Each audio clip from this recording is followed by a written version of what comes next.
encerrou a reza da manhã dizendo o seguinte, era Shabbat, né? Ele falou assim, na próxima semana eu vou falar sobre o assunto da honestidade, da verdade. Então, como preparação para esse meu discurso, para essa minha aula, eu gostaria que todos lessem o capítulo 51 da porção semanal, na porção de Bereshit. Ok. Na semana seguinte, o rabino se levantou para começar o discurso dele, e ele falou, por favor, então, todos vocês que fizeram como eu pedi na semana passada, e leram o capítulo 51 do Bereshit, por favor, levantem as mãos.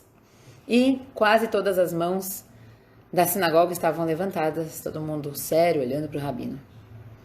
E aí o rabino falou, pessoal, não existe capítulo 51 em Bereshit. É uma história familiar?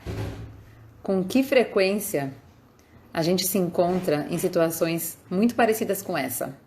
Eu pergunto para vocês. E nessas horas, muitas vezes a gente se convence, não é tão mal, a gente não tô mentindo de verdade, não é tão ruim, é quase verdade. E a gente descobre nesses momentos que a verdade total é algo que não é encontrado com muita frequência. Eu vou dar uns exemplinhos para vocês, tá? Desculpa o atraso, eu saí de casa com muito tempo de sobra, mas o trânsito estava um absurdo. Ou, não, eu tentei te ligar, passei assim horas tentando te ligar, eu acho que o seu telefone estava fora de área. Ou, não, você não me acordou, tô acordada há horas. Você tá saindo da cama, tá abrindo os olhos. Ou, não, fala pra ela que eu não tô em casa, fala que eu não tô. Ou, olha, eu tentei pagar, mas a máquina não aceitou meu dinheiro. Ou por último, olha, eu tinha certeza que essa reunião estava marcada para a semana que vem. Eu tinha certeza que não era hoje. Nós mentimos. E enquanto a gente mente, a gente sabe que a gente está fazendo uma coisa errada. A gente lamenta, mas é muito mais fácil, muito mais simples, muito mais conveniente do que admitir a verdade. A verdade, às vezes, não é tão gostosa pra gente, tão agradável. E sabe, mentir costumava nos incomodar, mas agora já superamos a culpa. Infelizmente, somos assim. O que é tão terrível, afinal de contas? Não é como se a gente tivesse, assim, com uma intenção de prejudicar alguém ou fazer mal pra alguém. É uma pequena mentira pra ganhar alguma coisa a curto prazo, sabe? Não tem dor pra ninguém. Tipo, não paguei. Grande coisa. Tipo, tá. Vamos lá. Então, até agora eu falei o problema e eu contei a realidade. Vamos estudar um pouquinho agora sobre a virtude da verdade. A Torá diz, afaste-se das palavras falsas. Na verdade, gente, esse é o único pecado em relação ao qual a Torá pede pra gente se afastar. Normalmente, em todos os coisas que a Torá não quer que a gente faça, ele fala, não faça isso, não faça aquilo. Mas a Torá nunca, em nenhum momento, e olha que a gente tem 613, né, preceitos, a Torá nunca falou, se afasta de tal coisa. Mas de mentira, de falsidade, a Torá fala, se afaste das palavras falsas. Isso significa assim, não só existe uma mitzvah, um preceito, de dizer a verdade em todas as circunstâncias, mesmo às custas de humilhação, de despesa, de inconveniência, tá? Essa mitzvah existe. Mas, além disso, a gente tem que evitar absolutamente qualquer traço de falsidade. É se afastar, é não ter nenhum tracinho, nenhum nada, nenhuma vírgula. Ao dizer a verdade, nós estamos imitando o nosso Criador, Deus. Sobre Deus está escrito, o selo de Deus é a verdade. Aquele que fala, olha, isso aqui é muito forte. Aquele que fala apenas a verdade consegue mudar o destino. Ele pode decretar que uma coisa vai acontecer e essa coisa acontecerá. Isso só uma pessoa que fala a verdade sempre que pode fazer. Uma coisa incrível. Também é muito evidente pelo Talmud que ter o cuidado de apenas falar a verdade é uma segulá que permite a pessoa completar os anos de vida atribuídos a ele por Deus. O que é uma segulá?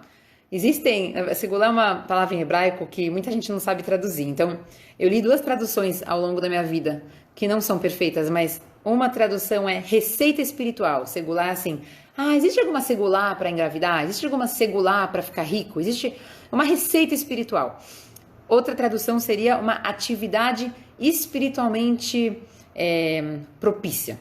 Então, uma segulá, para a gente completar os anos de vida que foram designados para a gente por Deus, é falar sempre a verdade, é cuidar de se afastar da mentira.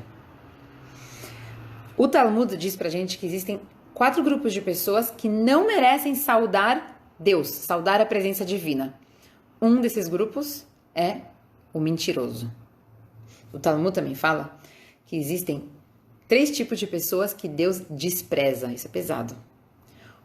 Uma dessas pessoas é aquele que diz uma coisa, embora ele tenha sentimentos completamente diferentes no seu coração. Em palavras mais simples, pessoa mentirosa. Na prática, quando uma pessoa se acostuma a falar a verdade, as pessoas passam a confiar nela. Enquanto que aquele que é um mentiroso habitual nunca será confiável, ninguém nunca vai confiar nele. Agora, olha uma coisa interessante. Se a gente realmente acredita que Deus governa o mundo, então a mentira deve ser vista como algo totalmente contraproducente. Por quê? Porque é uma base do nosso judaísmo, que Deus está observando todas as nossas ações. Está escrito, Ain Roá, o olho de Deus está vendo. Ozen Shomat, o ouvido dele está ouvindo. Vechol Maasecha Besefer Nichtavim, e todos os seus atos estão sendo escritos num livro. Quer dizer, não tem nada que a gente faça que Deus não esteja vendo. Se a gente mente, o que a gente está fazendo? A gente está tentando enganar pessoas, então a gente não está demonstrando nada além de covardia e falta de fé. Porque se eu sei que eu não estou enganando a Deus, Deus está vendo tudo, está lembrando de tudo. Se eu não estou enganando Deus, então o que eu ganho mentindo? O que eu estou ganhando? Se eu sei que tudo que eu tenho e tudo que eu vou ter vai vir de Deus, que é Deus que dá saúde, Deus que dá riqueza e Deus que dá tudo que eu tenho, quem eu acho que eu estou enganando exatamente? O que eu vou ganhar com isso? Então, mentir é contraproducente, não faz nenhum sentido. Tem uma história uma história que me marcou completamente. Quando eu ouvi essa história, eu literalmente comecei a cuidar mais ainda das minhas palavras. Eu nunca gostei de mentir, nunca fui de mentir, cresci num mundo onde mentir é completamente errado, mas quando eu ouvi essa história, assim, meio que caiu uma ficha em mim, eu falei assim, gente, se Deus quiser, eu não deixo uma vírgula de falsidade escapar dos meus lábios, e graças a Deus estou conseguindo. Então a história é a seguinte, tem um rabino muito conhecido, o nome dele é Rabbi Jacobson, ele é um grande palestrante nos Estados Unidos, ele palestra no mundo inteiro. Ele conta de uma conferência para a qual ele foi convidado, ele ia ser o palestrante principal. Ele mora em Nova York e a conferência estava sendo em Montreal. Então, ele tinha um voo na sexta-feira, de tarde, logo antes do Shabat começar, e ele ia chegar em Montreal, ia passar o Shabat inteiro palestrando. O que aconteceu foi, ele literalmente dormiu, perdeu a hora e perdeu o voo. Perdeu o voo, ele literalmente não pôde voar. Quando ele acordou, ele não acreditou no que ele estava vendo, ele olhou pro relógio e falou, gente, eu perdi o voo! O que eu vou fazer agora? Se eu for para o aeroporto voando, eu não consigo chegar antes do Shabat em Montreal. Eu simplesmente não tenho como ir. Só que eu sou o palestrante principal. Eram 2.000 pessoas na conferência esperando o Rabbi Jacobson vir dar as palestras. O que eu faço? O que eu faço? Ele parou um minuto para pensar, ele pensou em todas as possibilidades, viu que não tinha jeito dele chegar lá antes do Shabat. E aí ele fez aquilo que ele tinha que fazer. Ele pegou o telefone e ligou para o rabino diretor daquela conferência. Quem tinha convidado ele para participar. E ele pegou o telefone, ligou, falou, Rabino. Aí o Rabino lá falou, Rabbi Jacobson, chegou? Ele falou, não. Eu não vou conseguir chegar. Eu tô em Nova York ainda. E aí o Rabino falou, oi? O que aconteceu? E o Rabbi Jacobson respondeu, eu perdi a hora, dormi, não escutei o alarme tocar. Perdi o voo e não tenho mais como chegar antes do Shabbat. Gente, naquele momento, ele podia ter inventado qualquer desculpa no mundo. O diretor nunca ia saber a verdade. Ele nunca ia descobrir nada. Ele podia falar, fiquei no trânsito, foi impossível, fiquei 2 horas parado, teve um acidente. Ele podia inventar o que ele quisesse. Me perdi. Ele podia falar, meu dedão esquerdo estava doendo. Gente, ele podia inventar qualquer coisa, tá bom? Não. Ele falou, se eu acredito no valor da verdade, eu vou até o fim. E foi assim que ele falou a verdade. Ele falou, eu dormi, eu perdi a hora e eu não tenho como chegar. Desculpa, do fundo do meu coração. Eu tô morrendo de vergonha. E o rabino do outro lado da linha ficou incrédulo. Ele falou, olha, eu podia gritar com você, mas eu tô tão surpreendido pela sua resposta honesta que você merece uma salva de palmas. Parabéns por ser quem você é. E eu nunca vou esquecer, quando eu ouvi essa história, eu falei, Blineder, sem promessas, mas eu realmente quero cuidar, porque para mim, verdade não pode ser só algo que eu uso quando é conveniente. A verdade tem que ser o valor mais intrínseco dentro de mim. A verdade tem que ser tudo. Eu só falo verdade, eu tenho que ser uma pessoa 100% autêntica. Eu sou quem eu sou, eu vou falar aquilo que eu fiz, eu não vou ficar inventando desculpas para as minhas ações erradas ou não tão corretas. Eu tenho que falar a verdade, então eu vou até o final. E essa história realmente mexeu comigo. Ser uma pessoa verdadeira é levar a verdade até o fim. É nunca abrir mão de ser absolutamente honesto. É acreditar intrinsecamente no valor da verdade. E quando eu falo para falar a verdade, eu não estou pedindo para ninguém falar tudo escancaradamente, machucar as pessoas. Realmente não é isso. É falar de uma forma sensível. Isso a gente pode falar em outra aula sobre outras características do nosso caráter. Mas a verdade tem que ser a base. Eu não fujo da verdade. E saibam que ficar exagerando coisas também é fugir da verdade, né? Por exemplo, gente, eu não aguento mais, eu tô horas preparando essa aula. Uma coisa que eu adoro falar pro meu marido, porque eu tô sempre preparando aula. E na verdade, eu não tô horas preparando a aula, talvez eu tô 1 hora preparando a aula. Então, isso, na verdade, pela Torá, esse exagero também tá errado. E eu vejo que quando eu vejo assim, eu dou aulas em escola, eu falo com muita gente e eu percebo que quando numa família existe esse tom de exagero, os filhos também começam a falar de um jeito exagerado e fica uma coisa absurda. Você já sabe que você não pode confiar no que aquelas pessoas falam porque elas são absolutamente exageradas. Então isso é uma coisa que a gente tem que também se cuidar. Tá bom, eu tô preparando essa aula algumas horas, então eu vou falar, tô preparando essa aula 3 horas, eu não tô há 1000 horas. Ou às vezes a gente fala assim, tem 1000 pessoas falando que... Não tem 1000 pessoas, tem tipo 3 pessoas. Então quando a gente se pega exagerando, de repente a gente começa a rir de si mesmos. Gente, 1000 pessoas, tem 3 pessoas, poxa vida. A gente começa a se cuidar melhor do que sai da nossa boca. Tem uma pessoa aqui que eu vi que perguntou, e quando a verdade ofende?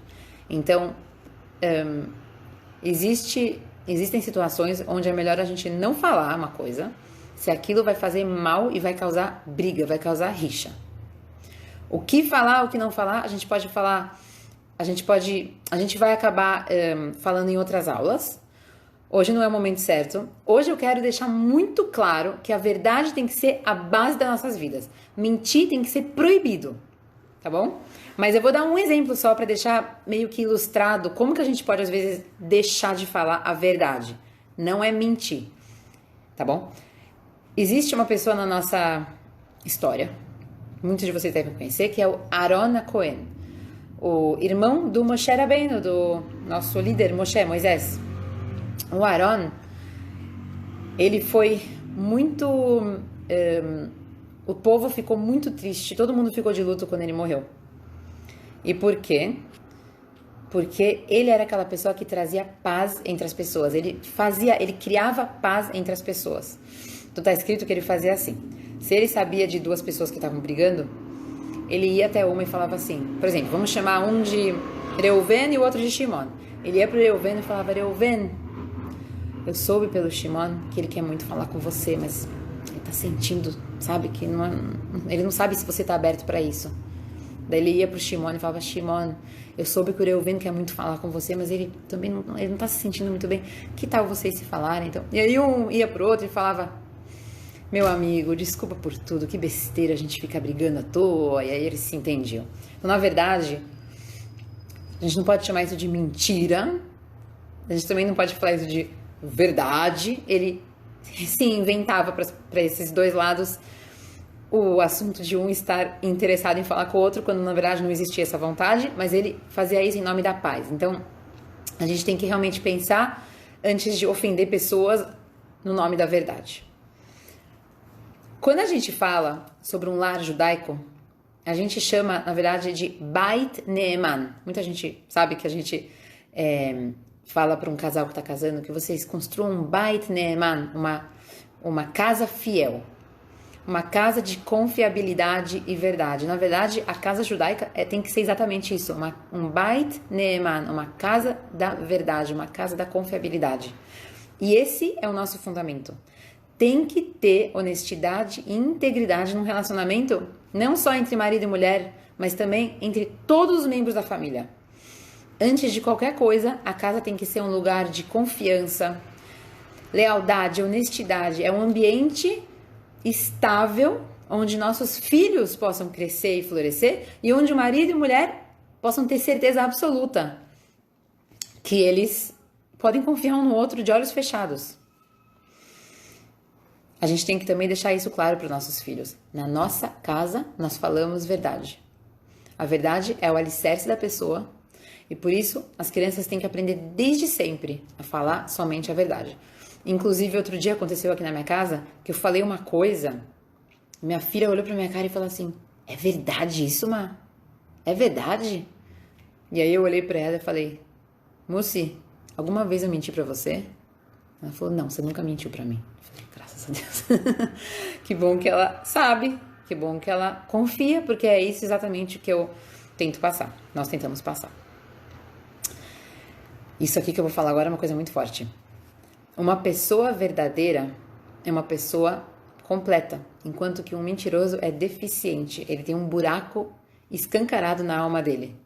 Então a gente tem que olhar para a verdade como uma coisa completa, uma coisa verdadeira, uma coisa whole, shalem em hebraico. Vocês sabem que às vezes os pais acham difícil conversar com os filhos falando a verdade. Por que eles acham difícil falar a verdade para os filhos? Porque às vezes eles mesmos não falam a verdade total, a verdade completa. Às vezes, nós pais falamos coisas que não são totalmente verdadeiras. E os filhos, com ótimas memórias, lembram, eles deixam gravado lá dentro aquilo que a gente falou, e eles lembram daquelas promessas que a gente fez, que a gente não cumpriu, e eles vão botar pra fora na hora certa, como muito pais já conhecem. Tipo assim, se você não vier agora comigo, eu vou te deixar na loja. Ou você vai ficar sem televisão pelo resto da semana se você não fizer seu dever de casa agora. Ou isso aqui eu já falei numa outra aula, eu morri de rir. Aquele clássico que ninguém sabe como que funciona tão bem, tá? Inclusive eu faço em casa. Eu tô contando. 1, 2, 3. Em muitas casas não tem um pingo de verdade isso aqui, tá? Essa contagem. A maioria das crianças nunca descobre o que aconteceria se o pai chegasse no número 3. Até os pais, inclusive os pais não têm a mínima ideia. Mas a criança para de acreditar. Se ela vê que, na verdade, você vai esperar ela na loja e você não vai abandonar ela lá dentro, certo? Você vai acabar deixando ela ver TV, mesmo que ela não fez o dever de casa. Então, na verdade, ela percebe que não precisa acreditar em você, o que você está falando não é verdade. E assim, os dias vão passando e você começa a ameaçar outras coisas e realmente a criança vai rir da sua cara porque ela não acredita mais em você. Dizer para as crianças não mentirem, enquanto o pai modela o comportamento contrário, é realmente um problema. É tipo assim, a mensagem implícita é: eu digo para você nunca mentir, mas eu faço isso o tempo todo. Gente, dói pra gente como pais ouvir isso, mas essa é a verdade. A gente tem que tomar super cuidado. Vocês sabem que tem um novo estudo que constatou que a mentira casual dos pais afeta as crianças pro resto da vida. De acordo com esse estudo, vocês podem procurar na internet, as crianças para as quais os pais mentem, essas crianças mentem quando adultos, quebram regras, têm mais tendência para agressão. Quando uma pessoa não confia nos próprios pais, ela não confia em si mesma. Ela não confia na sua habilidade de ver a verdade nas coisas e nos outros. É muito sério. Eu ouvi de um palestrante mais velho que eu. Ele fala assim: olha, eu não sei porquê, mas antigamente, na geração passada, os jovens sabiam que muita gente era hipócrita, mas isso não incomodava eles tanto. Professores ou pais que mandavam eles fazerem coisas e eles próprios não estavam fazendo? Ah, tá bom, eles aguentavam. Hoje em dia, quando crianças veem desonestidade, hipocrisia, eles ficam loucos. Quando veem seus próprios educadores, seus pais, seus professores não sendo completamente honestos consigo mesmos, eles se desligam. É muito, muito grave. A gente tem que tomar super cuidado. E olha que interessante, pela Torá, emuná, fé, a palavra emuná significa verdade. Ela vem da raiz de imun, confiança. E a palavra amém, que todo mundo fala, amém, amém, amém, você dá uma bênção, amém, ou você ouve uma reza, fala amém. O que é amém?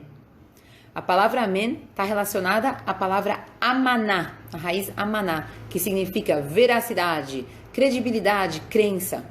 Quando a gente ouve uma pessoa recitando uma bênção, a gente responde com amém, porque a gente está declarando que a gente acredita no que acaba de ser dito. Então, na verdade, as palavras mais famosas do judaísmo, emuná, amém, vem tudo de verdade. A base do judaísmo é verdade. Uma pessoa que é um paradigma da verdade, de emet, ele eleva a sua casa, sua família, seus relacionamentos para um nível totalmente diferente. O que é um relacionamento se não for baseado em verdade? Até agora a gente falou sobre honestidade nos nossos relacionamentos. E honestidade comigo mesmo? Vocês sabiam que existe honestidade consigo mesmo? Sabe como se faz para ser honesto consigo mesmo? Passando a conhecer a sua alma. Você ficaria surpreso pelo que você descobriria. Vou explicar melhor, tá? Uma pessoa só fica verdadeiramente confortável na sua própria pele. Uma pessoa não tem para que ela pôr uma máscara, não tem para que ela se fantasiar, ficar fingindo ser alguém que ela não é, porque ela nunca vai se sentir confortável verdadeiramente. Aquele eu sou eu é quando eu sou eu de verdade, sem máscara e sem fantasia. Por que isso? Da onde vem esse eu sou eu, confortável? Que história é essa? Por causa da nossa alma. De manhã, a gente fala, Modeani lefanecha, eu agradeço você, Deus, porque você me devolveu minha alma. E de manhã a gente também fala, Elokai neshamash natata bi tehorai. Deus, a alma que você me deu, ela é muito pura. Então, na verdade, a alma é pura. Deus criou ela. Deus formou ela. Deus colocou ela em mim. E a gente fala, Deus, você protege a minha alma. Aí eu pergunto para vocês, Deus precisa proteger minha alma? Tipo, a minha alma já tá em mim. Já tô vivendo com ela. Deus precisa proteger minha alma? Sabem qual é a resposta? Uma resposta, olha, dói de ouvir, mas é tão sério. E é tão bom a gente ouvir isso para poder mudar. Por que uma alma precisa de uma proteção? Porque ela mora dentro de mim. Um mundo cheio de inseguranças. Só que ela vem de um lugar puro. E quando a gente sabe disso, a gente acredita que ela vem de um lugar puro, Quando a gente acorda bem, a gente acorda assim, hoje vai ser um dia ótimo, e a gente sabe que a gente fecha os olhos e fala, Deus colocou uma alma pura em mim. Nesse momento, eu sei que eu não preciso de ninguém para validar isso, para confirmar isso, para colocar um carimbo de aprovação em mim. De repente, eu começo a desenvolver um autorrespeito. Eu começo a entender quem eu sou, de verdade. E aqui, eu começo a ser honesta comigo mesma. E aí a gente para de mentir. É como se alguém estivesse me perguntando assim, essa é mesmo você? Parece que você está atuando. Quem é você de verdade? É uma pergunta difícil, mas real. Será que a gente consegue ser nós mesmos sem precisar de aprovação dos outros? Será que a gente consegue parar e entrar em contato com a nossa alma e ser honestos conosco mesmos? E aí quando a gente consegue ser honesto, a gente não fica gastando energia, a gente não fica exaustos de fingir, de sermos atores, de projetar uma imagem que na verdade não é verdadeira. Sabe por quê? Porque nesse momento você estará sendo você. Bom, eu sei que a gente tem algumas perguntinhas aqui. Só que eu acho que subiu lá em cima uma pergunta. Tem uma pergunta aqui. E se duas pessoas enxergarem a mesma verdade, só que de forma diferente? Qual verdade deverá ser considerada a verdadeira verdade? Ótima pergunta. Na verdade, por falar em verdade, vamos falar da verdade. Vocês já ouviram falar sobre os alunos de Rabi Akiva? Ele tinha 24 mil alunos e cada um achava que sabia a verdade. E o outro também sabia a verdade. E o outro também sabia a verdade. Todos eles morreram. Teve uma epidemia que matou todos, 24 mil. Por que essa epidemia matou eles? Porque cada um achava muito importante ensinar para os outros a minha verdade, porque eu tenho certeza que a minha verdade é a verdadeira e a verdade do outro não é verdade. É imprescindível, eles têm que entender a verdade verdadeira, não a verdade deles, a verdade minha, a verdade que eu sei que é verdade. E tá na cara que isso deu errado. E isso não é a verdade do que a gente tem que fazer. O correto é quando a gente tem a verdade, e mesmo quando a gente acredita que a nossa verdade é a verdade, a gente respeita o próximo. E como alguém escreveu aqui, eles não se respeitavam. Então, na verdade, assim, cada um queria o bem do próximo, não é que um queria o mal do próximo. Cada um, sabe quando você tem certeza que você sabe a verdade, então você precisa explicar para os outros aquela verdade? Era isso que eles faziam, mas não foi bom. Quando a gente respeita o próximo, a gente, às vezes, tem que guardar a nossa verdade para nós mesmos e falar para o outro, ok, você tá certo. Isso é respeitar. Nem sempre a verdade do outro é a verdade que eu acho que é verdade, mas é a verdade dele. Let it be. Deixa ser. Então, realmente, você, acho que é Thalita, né, que tá falando isso, tá perguntando, quando a gente pega o emet, a verdade, a honestidade como base, a gente tem que tomar cuidado para isso não atropelar outras coisas muito importantes no nosso relacionamento com os outros. Não estou querendo dizer que a gente tem que mentir, mas tem que tomar cuidado para não usar a verdade como a verdade é tudo, então eu posso brigar com todo mundo, eu posso acabar com todo mundo porque eu estou falando a verdade. Não. Tem que tomar cuidado, mas tem que realmente ser uma pessoa honesta e verdadeira.